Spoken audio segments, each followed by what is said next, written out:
सभी गुरुमुखों को साप प्रेम जय सच्चिदानंद। ये श्री लीला कल की है। कल हजूर श्री गुरु महाराज जी ने सुबह 12 बजे दर्शन हॉल में की कृपा फरमाई। सबसे पहले श्री गुरु महाराज जी ने फरमाया कि 10 मिनट सभी भक्तजन मौन भजन अभ्यास पर बैठ जाएं। उसके बाद प्रेमी महात्मा जी ने फरमाया कि प्रसाद बांट दो। तो संगत ने सोचा कि आज दर्शन ज़्यादा देर नहीं खुलेंगे, लेकिन ऐसा नहीं हुआ। प्रसाद बांटने के बाद श्री गुरु महाराज जी ने एक महात्मा जी जो गृहस्थी रह चुके हैं उनको सत्संग करने के लिए फरमाया। उनके सत्संग करने के तरीके से लग रहा था कि वो पहली बार सत्संग कर रहे थे, तो थोड़ा घबराते हुए बहुत ही सिंपल तरीके से सत्संग किया। हमारे लिए श्री गुरु महाराज जी ने अपने सुकोमल तन पर कितने कष्ट लेते हैं, तो हमारा भी फ़र्ज़ बन जाता है कि हम भी उनकी श्री आज्ञा का पालन करते हुए 5 नियमों को श्रद्धा से पूरा करें और 2 घंटे भजन अभ्यास पर बैठें। सत्संग पूरा होने के बाद श्री गुरु महाराज जी ने फिर प्रेमी महात्मा को फरमाया कि सत्संग करो। फिर प्रेमी महात्मा ने सत्संग में आप बीती सुनाई। जब प्रेमी महात्मा का सत्संग पूरा हुआ तो स्वामी जी ने फरमाया, अब माइक हमें दे दो। श्री गुरु महाराज जी ने फरमाया, हमारे नए महात्मा जी ने पहले सत्संग किया है और हमारे बड़े महात्मा जी ने सत्संग किया। प्रेमी महात्मा जी की तरफ इशारा करते हुए इन्होंने अपना एक्सपीरियंस बताया। और जो नए महात्मा जी हैं ये नए नए आए हैं, लेकिन इनके पास बहुत कुछ है।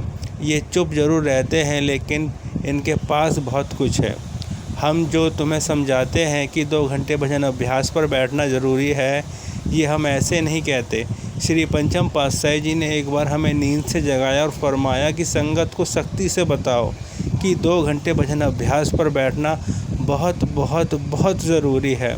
श्री परमहंसों का हुक्म है, हम भी पालन कर रहे हैं, आप भी करो। जो बैठते हैं उनको पता है कि क्या मिलता है। आप लोग बैठते हो, जो बैठते हैं उनसे पूछना, अगर आप बैठते हो तो अपनी अंतरात्मा से पूछो कि क्या मिलता है। ये वही बता सकता है जो बैठता है। आप बैठते हो तो बहुत अच्छी बात है, नहीं बैठते तो बैठना शुरू करो, आपको पता चलेगा कि क्या मिल रहा है। और परमहंस दयाल जी जो हैं, श्री पंचम पातशाही जी का स्पेशल नाम लिया कि हमारे साथ हैं।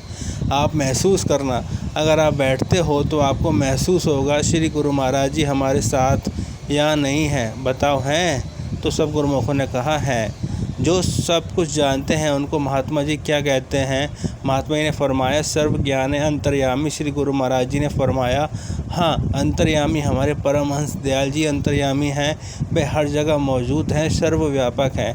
आज भी महात्मा जी की कोई कह रहा था ना कि मैं बड़ी मुसीबत में था, श्री गुरु महाराज जी मेरे पास आए और फरमाया, चिंता मत करो, मैं तुम्हारे साथ हूँ। ऐसा कोई कह रहा था ना महात्मा जी। इसलिए उनकी आज्ञा में चलना है, 2 घंटे बैठना है। फिर श्री गुरु महाराज जी ने फरमाया कि आप सब खुश हो, आप खुश हो तो हम भी बहुत खुश हैं। इस उपलक्ष्य में आप सबको बहुत बहुत आशीर्वाद और बहुत बहुत बधाई हो।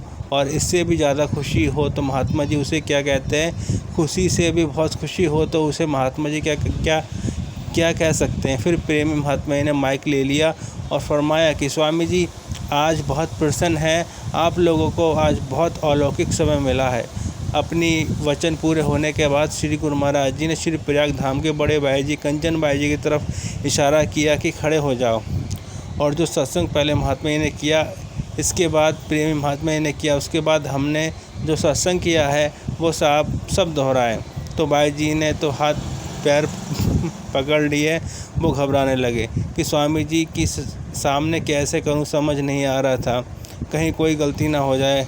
भाई जी ने सत्संग शुरू किया तो 1 मिनट बाद श्री गुरु महाराज जी ने फरमाया कि नहीं, जो महात्मा जी ने और हमने बोला है उसको रिपीट करना है। भाई जी ने 2-4 मिनट तक सत्संग किया। स्वामी जी ने देखा कि उनसे खड़ा नहीं हुआ जा रहा तो उन्होंने फरमाया, बैठ जाओ, आपने बहुत अच्छा सत्संग किया। तब स्वामी जी ने सब भाईजनों को तरफ देखते हुए फरमाया कि कोई है जो हम तीनों का सत्संग दोहरा सके, जो एक्सप्लेन कर सकता है, वह अपने आप उठकर इधर आ जाओ। सबको डर लगने लगा। श्री गुरु महाराज जी भाई जी की तरफ देख रहे, सभी भाई जी स्वामी जी को निहार रहे हैं। तभी एक भाई जी उठे और सभी सत्संग को दोहराया। सत्संग के बाद स्वामी जी ने उनको खूब आशीर्वाद दिया और फिर से माइक लिया और फरमाया कि अच्छा सत्संग किया। श्री गुरु महाराज जी ने फरमाया, भाई जी ने सत्संग में सही कहा कि श्री पंचम पातशाही जी हम सबको गुलाब की तरह महकाना चाहते हैं और हर गुरुमुख का आचरण ऐसा होना चाहिए कि जो उनके संपर्क में आए वह कहे कि यह तो कुछ अलग ही है। हमारा आचरण ऐसा होना चाहिए कि दुनिया को पता चले कि इसके ऊपर किसकी शक्ति का हाथ तो ज़रूर है, वो है श्री आनंदपुर वासी भगवान जी की शक्ति का हाथ। श्री लीला प्रसाद लुटाने वाली करते हुए श्री गुरु महाराज जी ने प्रसन्नता पूर्वक फरमाया कि आज सबकी झोली में कुछ ना कुछ जरूर जाना चाहिए, कोई खाली ना जाए। कितने दयालु हैं हमारे श्री गुरु महाराज जी। बोलो जयकारा बोल मेरे श्री गुरु महाराज की जय। बोलो श्री आनंदपुर वासी भगवान की जय।